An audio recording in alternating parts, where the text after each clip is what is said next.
Sometimes the Lord allows people to be mocked because of their rebellion.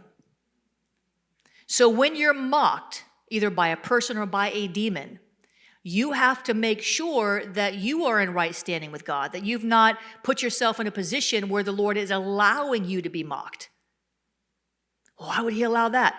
Well, why wouldn't he allow it? If you're in defiance of him, see, mocking is part of the curse of the law. So when we're disobedient to God, we open ourselves up to all kinds of attacks, So the first thing you do when you're dealing with a mocking spirit is you have to discern, am I in right standing with God? Now, especially if you're a deliverance minister, because if you're a deliverance minister, you're doing deliverance on Sunday. We do a lot of deliverance here, and you see that. If you do deliverance a lot, and you are in some kind of secret sin, you look all fresh and clean on the outside, but inwardly you're like a dead tomb full of whitewash bells, right? You better not try to go cast out devils if you're not living clean. Let me put it that way. So if you have a mocking spirit in the context of deliverance, and the spirit begins to mock you, it may know something about you that you don't want other people to know. And that might be why it's mocking you. Oh, Jesus. So we had some of y'all look a little nervous. Amen. So we have to be clean going in. It doesn't mean you have to be perfect, but before we do deliverance, we always ask God, we examine ourselves and ask him to forgive us for anything we've done, because we don't want to open ourselves up to the mocking spirit and derail someone's deliverance, because the mocking spirit sometimes will share your secret sins, because the devil sees what you do.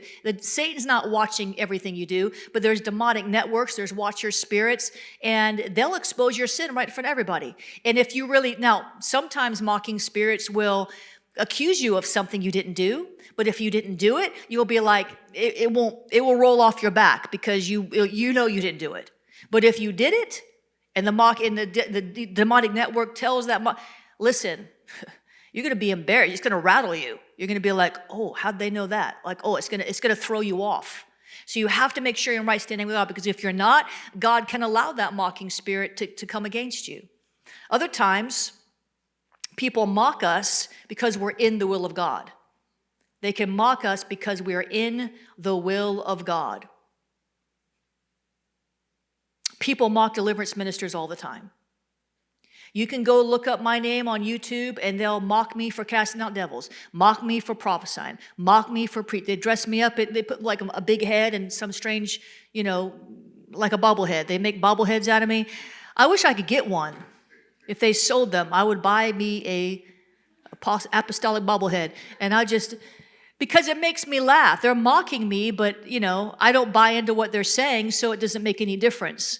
But I have some friends who are in ministry, and every time somebody says something like that about them, anything at all, they freak out, and they have to go on Facebook and share the post. This person, they're always accusing me.